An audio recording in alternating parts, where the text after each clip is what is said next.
Sinopsis Ikatan Cinta 25 Agustus 2022. Andin dan Randy balas permainan cantik Sienna. Pada sinetron Ikatan Cinta malam ini menyuguhkan cerita yang tak kalah menarik dari sebelumnya. Pada episode sinetron Ikatan Cinta nanti malam, diceritakan tentang kejahatan Sienna yang mulai diketahui. Malam ini, Andin mulai mengetahui rencana licik Sienna. Andin yang dibantu dengan Randy akan bermain cantik melawan rencana Sienna. Sienna bahkan menelan kekecewaan karena nekat memakan kek kacang. Padahal ia tahu kalau kek kacang itu akan membuatnya terluka. Namun ia sengaja agar Sal memberikan perhatiannya kepada Sienna. Andin dan Randy pun mulai mengetahui niat jahat Sienna dan mengikuti permainan cantik Sienna. Perlahan-lahan Andin akan mengerjai Sienna juga dan membuktikan kalau Andin tidak seperti yang dipikirkan Sienna.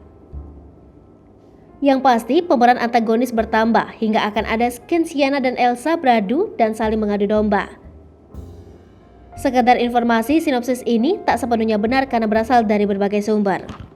Hai pemirsa Sri Popo TV, jangan lupa komen, like, dan subscribe serta tonton terus berita-berita terupdate lainnya ya.